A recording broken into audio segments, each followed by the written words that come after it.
record. Well, the talks will be recorded, and also you will have the presentations also in PDF format. So if you want to, Great, fantastic. Thank you very much. okay. Gracias. Okay, so let's start. Let me thank you to everyone for being here in this workshop about the HPC service here at CESUC.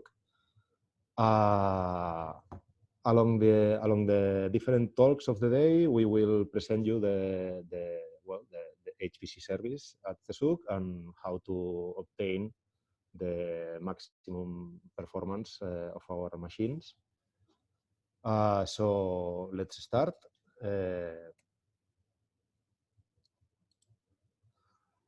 This is the summary of the first talk of the day. We will talk about who we are in CESUC, what is CESUC, and what we are, what we do. Sorry,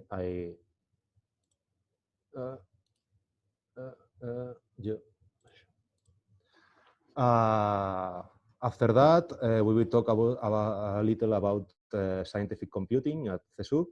We will present our hardware facilities and also the working environment.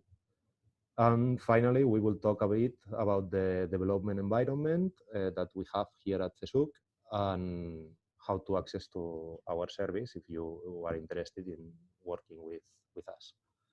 So let's start by talking about who we are. CESUC is a public consortium that was born in 2040, I think.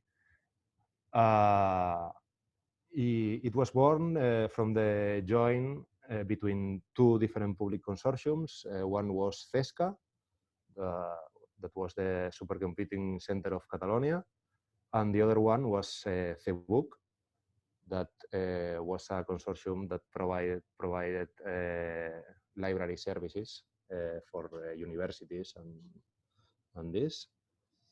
And CESCA provided different IT services, for example, supercomputing, and also connectivity to the research institutions here in Catalonia. Here you can see all the institutions that are part of the consortium, basically all the public universities in Catalonia and the Catalan government also. And you can see also the associated institutions to the consortium. So what are we doing here in CESUC? In CESUC, we do a lot of different things. We provide connectivity to the universities. We provide scientific computing services, also scientific documentation management, joint purchases, electronic administration, and other different services, all to the research community and to the universities here in Catalonia, but not also in Catalonia, not only in Catalonia, sorry. Now let's talk a little bit about what you are interested in, which is scientific computing. A little bit of history about scientific computing. Before the development of scientific computing, basically the scientific process has two parts: the theory and the experiments. You do some hypotheses and you test it against the experiments, and if it matches the results of the experiments matches your theory, then everything is okay. If not, you have to revise your theory. The problem is that sometimes science needs to solve problems that cannot be solved theoretically or with theoretical tools, and this requires the development of new theoretical and technological tools to be able to solve it. And then eventually the solution of that kind of problems drives you to new questions that, again, need to be solved, and the process, the cycle continues. So here is where computational science or scientific computing has a fundamental role in science nowadays. Computational science is a discipline that is a mixture of different things. You have the applied discipline that you are trying to study, for example, I don't know, chemistry or physics or biology, whatever. You have mathematics, and also you have computer science. Computational science is a mixture of these three parts, essentially. After the development of scientific computing, the scientific process has now a new leg, if you want to call it like that, that are the simulations. You have your theory, and you can simulate a lot of different things that otherwise cannot be solved, and then you can test the results of these simulations against the experiments and see if your theory gives good predictions or not. As always, when you have a new tool, you have new ways to study different systems of interest. And in this case, simulation is a very powerful tool that allows you to study very complex systems that otherwise you cannot study. Here you have some examples of applications of scientific computing or high-performance computing. In this case, in this slide, you can see engineering results of engineering simulations. For example, to study the aerodynamics of a plane, or for example, vibrations in structures, in buildings, essentially. You can also study a thermal distribution in a brake disc that allows you to design better cooling systems for that devices. And you can study, for example, the thermal distribution of lining systems. This is a light of a car. In life sciences, you have also a lot of different applications. Here you have, for example, the interaction between the spike protein of the SARS-CoV-2 and different surfaces, and a quite recent new, if you want, like, for example, the prediction of the structure of proteins using artificial intelligence methods. Also in material science, you have a lot of different applications. You can study emergent structures in materials, in some materials. You can study the electronic structure, for example, in graphene, which is a material that very, very hot topic nowadays. And you can study the absorption of molecules in surfaces. Here in this slide, you have different applications that are quite used in our service and in general in the scientific community. You have applications for chemistry and material science, like, for example, Gaussian, VASP, CP2K, and others. Applications that are quite common in life sciences, like molecular dynamics applications, like GROMACS, NAMD, or BMD, to visualize the results, or Schrodinger that provides a suite of different tools to be able to study, to do research in drug discovery. For example, in mathematics, physics, and engineering, you have applications like OpenFOAM, which is a CFD toolbox, or Codeaster, which is an application that allows you to do simulations of structures. And also in astronomy and earth science, you have applications like, for example, WRF, which is the weather prediction application. If you want to see what applications we have installed here in CESUC, you can follow this link and you will find a very exhaustive list of applications. Of course, if you are a user of CESUC HPC service and you don't find your application installed, you can ask for it and we will be happy to install it for you, or if you prefer, we can help you with the installation process.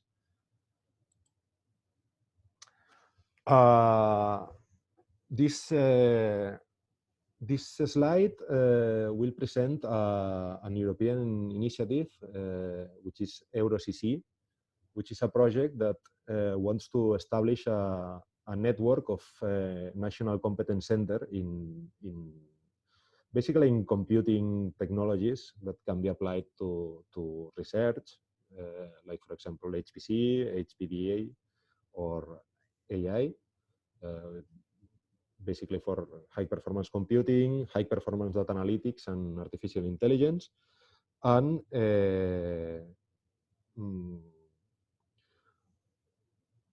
this project tries to promote the usage of these extremely powerful tools, mainly in SMEs, but also in academia and public administration. Here at CESUC, we are participating in the Spanish National Competence Center with other 7 institutions. Here you have the links to the web pages of the project, of the European project, and also of the Spanish Competence Center. And in this slide, you can see all the institutions that are participating in this project. All the institutions provide supercomputing services to the research community. BSC, Instituto de Astrofísica de Canarias, Cantabria University, CENITS, we at CESUC, SKYLE, which is the supercomputing center of Castilla y León, BIFI, which is the Institute of Biocomputation and Complex Systems in Zaragoza, and also the CESGA, which is the supercomputing center of Galicia. Now let's talk a bit about the demography of the CESUC HPC service. We have, last year, we had 47 research projects from 22 different institutions that were using our service. And these projects are distributed, as you can see here. We had 11 large projects, 4 medium projects, 11 small projects, 2 very small projects, and 19 projects of Spanish supercomputing network. The size of the projects, I will talk about this later in the presentation. Here you can see a little bit of information about what kind of jobs are executing our users here in our infrastructure. Here you have the distribution of jobs by size, where size is the number of cores that each job requires to be executed. You can see that the vast majority of jobs are small jobs between 1 and 4 cores, and obviously there are not so much very large jobs. The distribution is, well, descending. The number of jobs is decreasing with the number of cores. In this slide, you can see what kind of jobs consume the more CPU time, and you can see that the vast majority of CPU time is consumed by jobs between 4 and 24 cores. Besides, jobs between 1 and 4 cores are much more common. Here you have the memory usage, essentially the memory usage of the jobs. You can see that a great part of the jobs requires very little memory, and we have some jobs that require a lot of memory, but here the legend of the graph of the plot is divided in the different architectures that we have here at CESUC. We have standard nodes, standard FAT nodes, GPU nodes, and then that partition labeled by MEM is a big shared memory machine that has a lot of memory. So you can see that there are jobs that have very large memory requirements, and then to be executed, that jobs require a very singular machine like the one that we have here. Here you have the percentage of computational time used by the most commonly used applications here in CESUC. You can see that the two main applications are BASP and Gaussian, which are applications for chemistry and material science. And also we have some molecular dynamics and different things. That NEC 5000 is a CFD application, a computational fluid dynamics application. And well, the rest are basically chemistry and molecular dynamics. And also we have here Conda, the data labeled by Conda is quite difficult to classify because there are a lot of users that use Conda as a package manager, and they are devoted to quite different fields, mainly biocomputation and bioinformatics, but there are others also. Here you have the number of jobs executed using different applications. And here you can see that the most common used application is Conda, and all the biocomputation and bioinformatics packages that it includes, and then some chemistry applications like Gaussian, BASP, ADF, and also molecular dynamics and others. Here you have a plot which I think is quite interesting for the users, which is the distribution of waiting times of the jobs.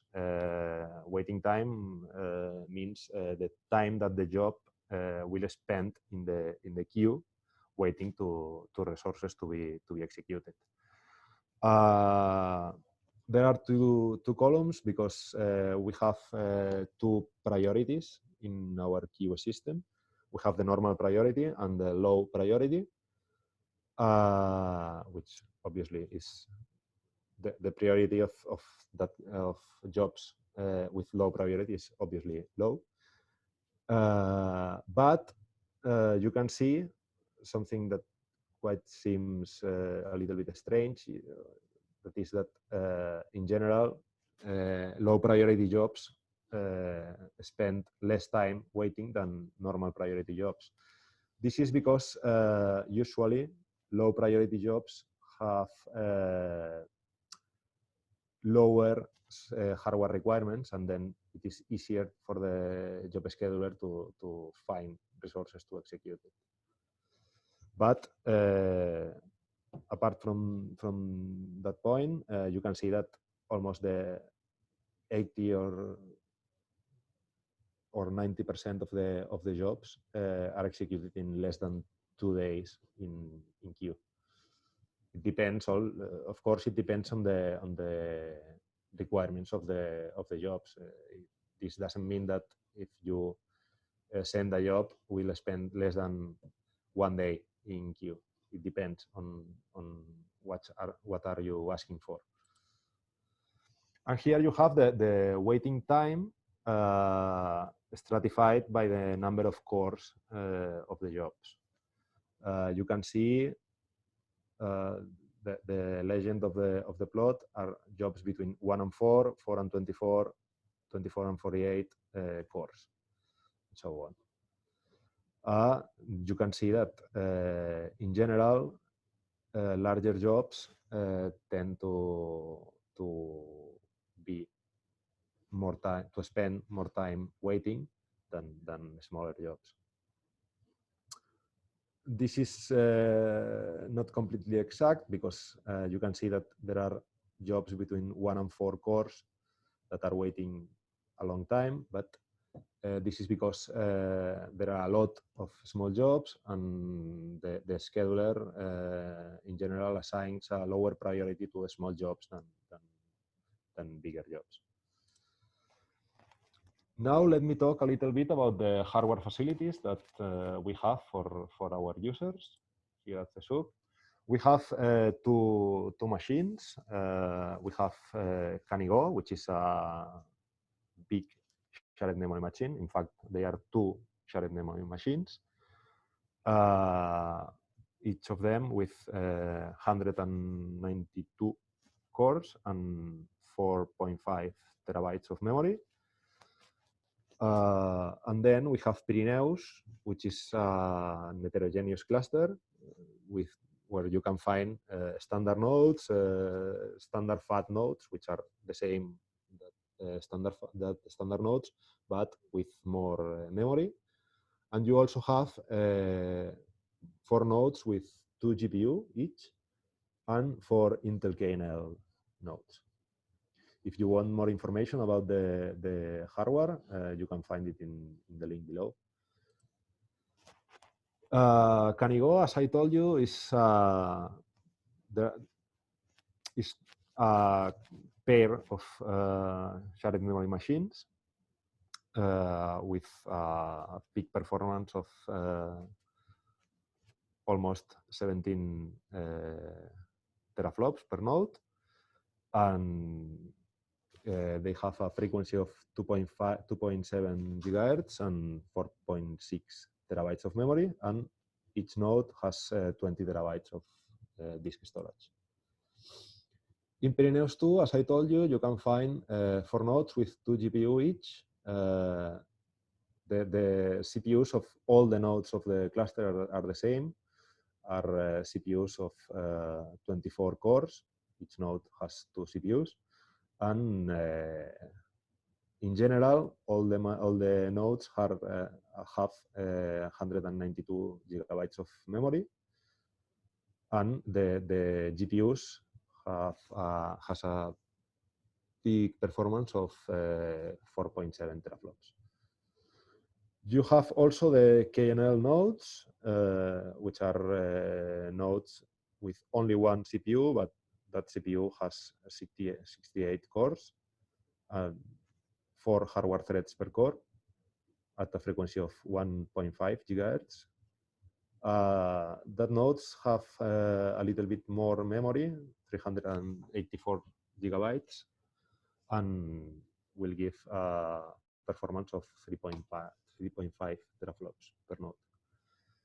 And then we have the big part of the machine, which are the standard nodes with the same CPU than the GPU nodes, same memory, and 4 terabytes of disk storage per node.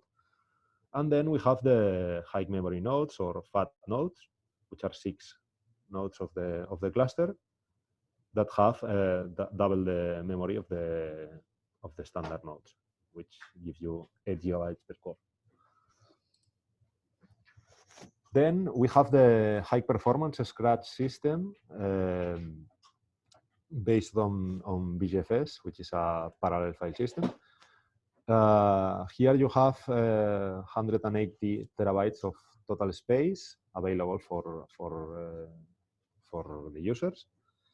That system gives you a very high read and write speed for your simulations, and is connected to the rest of the cluster via an InfiniBand HDR direct connection. So the network is very good, and you will obtain very good results. And basically no penalization for use this file system to write or read your data. Here you can see the structure of our infrastructure. We have 2 service nodes, where here you can find the login nodes, the server of the job scheduler, license server, and different services required by the cluster. We have an LDAP server, which is used to authenticate the users. And then we have the 2 high-performance machines, Canigó and Pirineus. Also, we have an old cluster, but it is currently shut off. And then we have the NFS file system, where the homes of the users are located, and then the BGFS parallel file system that is used for the jobs to write and read. In summary, here you have the numbers of the infrastructure that we have. We have more than 3,000 cores that provides a performance of more than 300 teraflops, with a power consumption of 38 kilowatts, which gives you a global efficiency of 8.3 teraflops per kilowatt, which is a big improvement if you compare it with our previous machine. Here you have this is just a curiosity with the last update of our infrastructure. The performance of our machines roughly multiplied by 10, which is something quite impressive. Now let's talk a bit about the working environment that you will find if you want to work with us. The working environment is shared between all the users of the service. All our machines are managed by Linux, by a Linux operating system. In our case, is Red Hat. And the computational resources of the cluster are managed by the Slurm workload manager. That is our job scheduler. And we have available different development tools. We have Intel and PGI compilers, and also obviously the GNU compilers.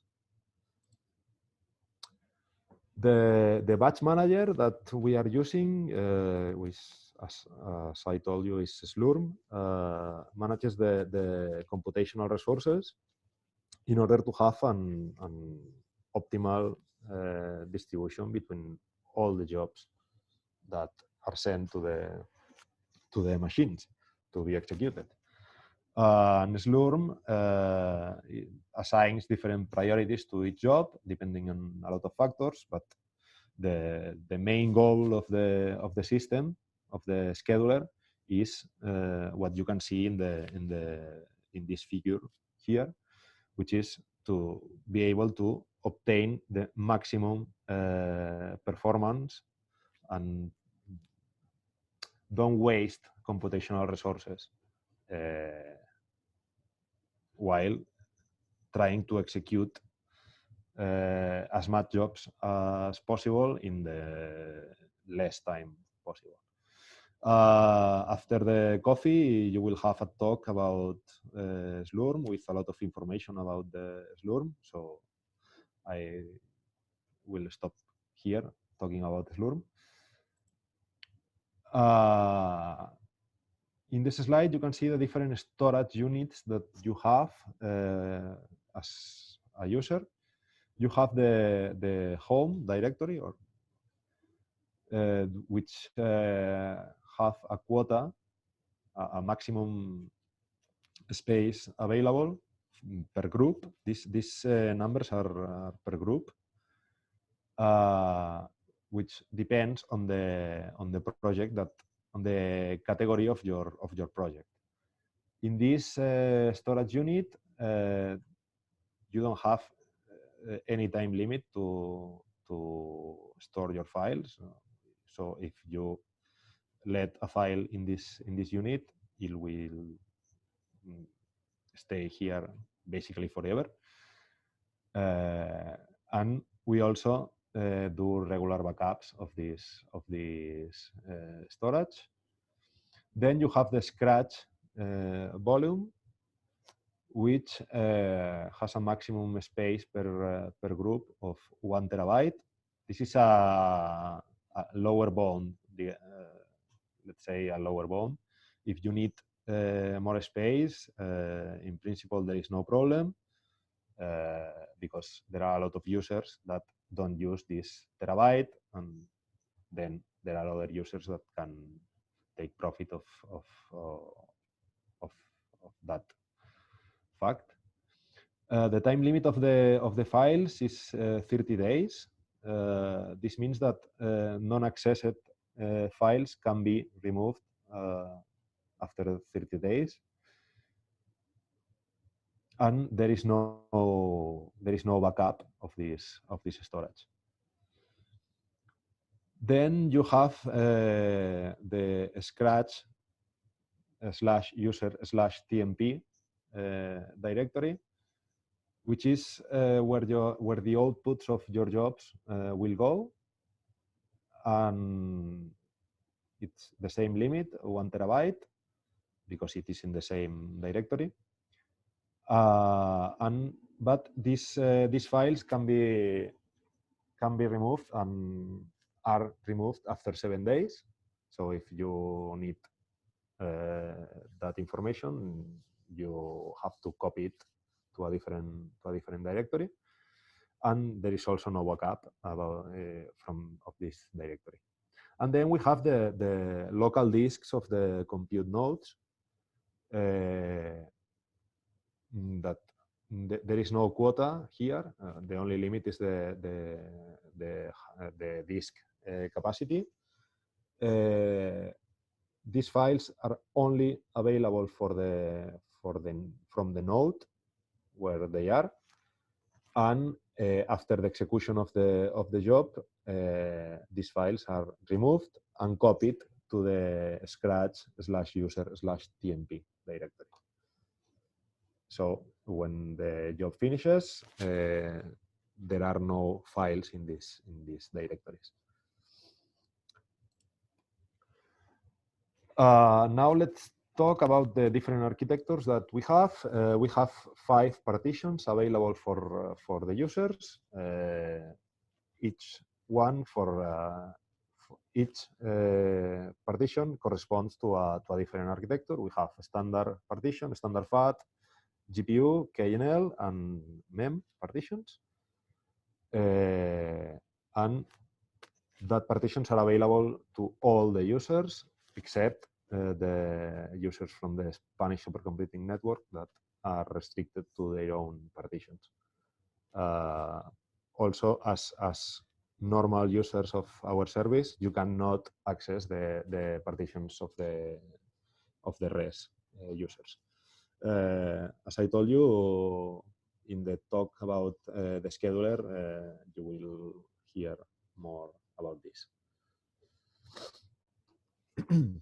Now, if you need help, if you are a user and you need help with installing an application, or you have problems with, you are obtaining errors in an execution or whatever, you can contact us. You have this HPC portal. You have here the link. Here you can find the support tool and also documentation about the service, the applications installed, and a lot of different things. Here you have the documentation part, which is the HPC knowledge base. Here you can find a lot of information, frequently asked questions, or information about the machines, well, a lot of different things that can be interesting for you as users. And you also have the support tool, which is Atlassian Service Desk. And from here, you can contact us basically to ask for everything you need. You can request software installation, you can report incidents, open a project, request to users, whatever you want. Now let's talk briefly about the development environment that you will find here at CESUC. Usually the users use applications that are developed by third parties, but there are cases where the user wants to develop their own applications and use it. And we provide different tools for that kind of users also. As I told you, we have different compilers, Intel compilers, PGI compilers, and GNU compilers.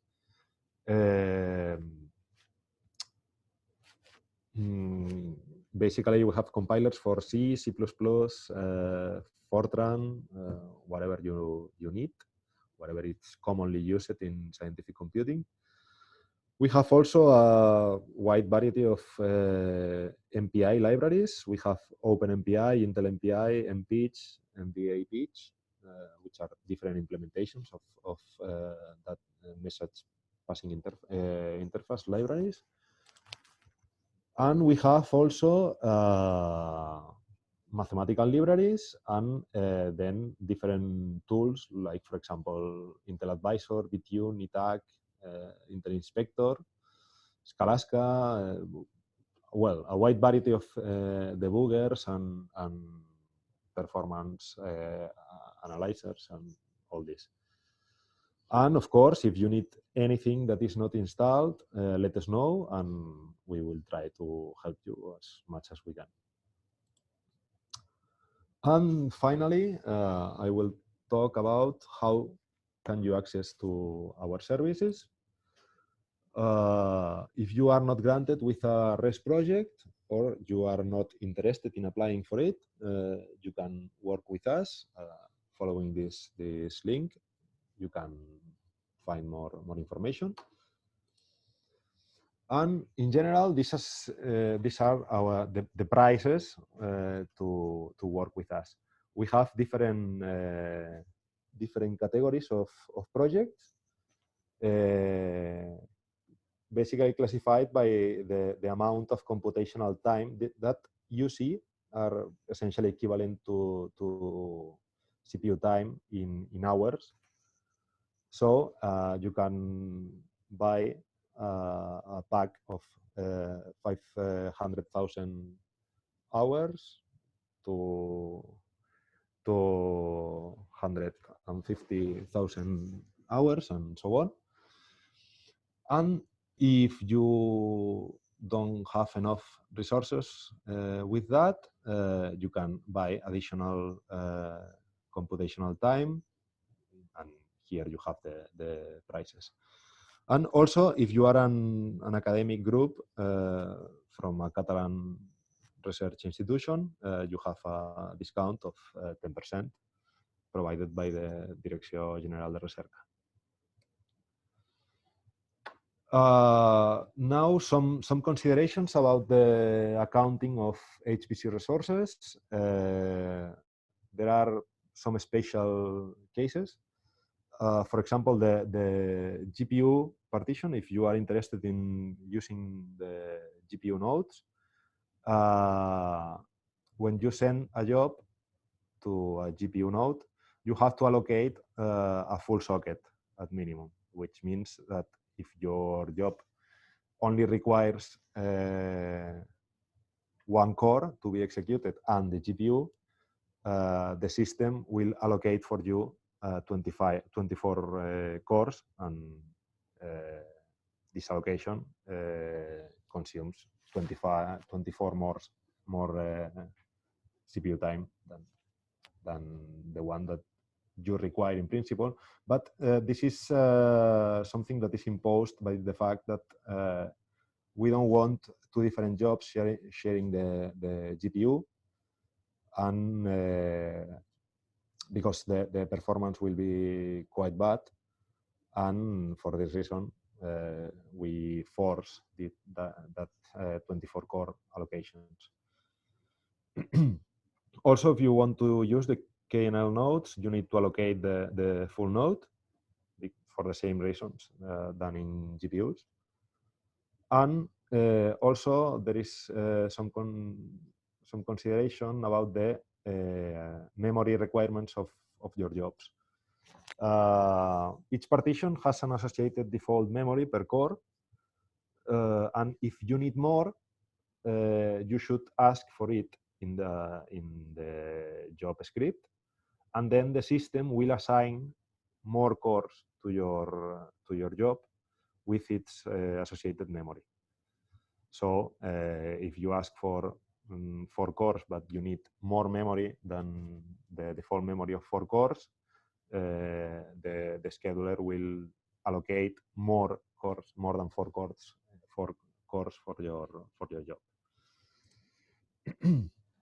And of course, you can also access to our service through the Spanish Supercomputing Network, asking for our machines, Pirineus or Canigó. Both machines are in the res, and you can find more information in this link below. And if you have any question about all the information that I give you, I will be happy to answer it. Good morning.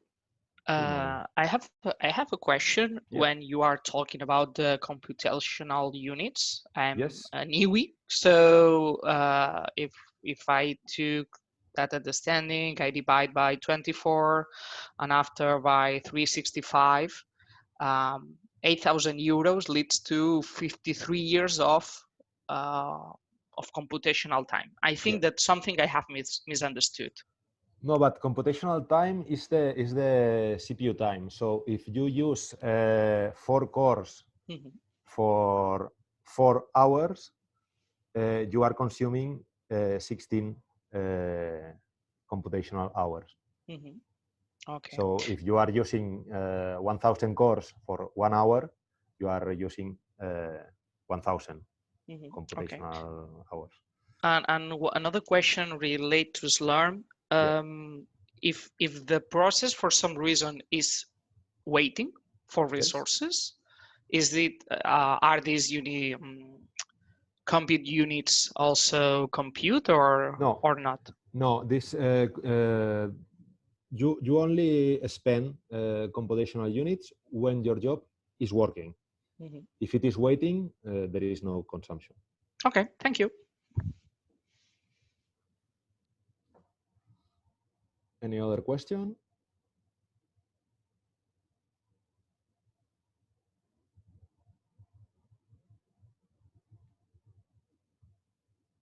No more questions?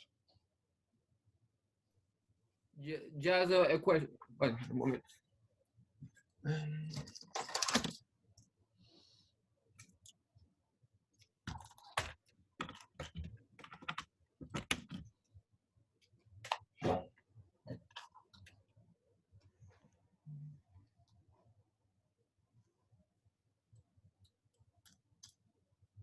Good morning. Just one question. It's a curiosity. Yes. Where is the the Canigó computer physically? Where is the Canigó computer? Is here in Barcelona, in the UPC Campus North. Okay. Yeah. Thank you very much. Yeah. Hi, a question. Yes. When you said that they are pre-installed libraries, mathematical libraries, and compilers, etc., there is also geospatial libraries, the kind of GDAL or GEOS? I think that right now there are no that kind of libraries. But if you need them, we can install it, of course. There's no problem. Okay, thank you very much.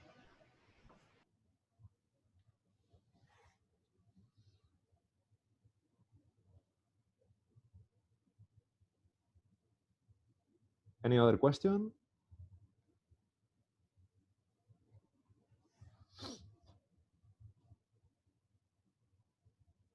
Well, if there are no more questions, let me thank you again for being here. And now we will have some time for a coffee, and we will be back at 11:30. And enjoy the workshop. Thank you. Thank you very much.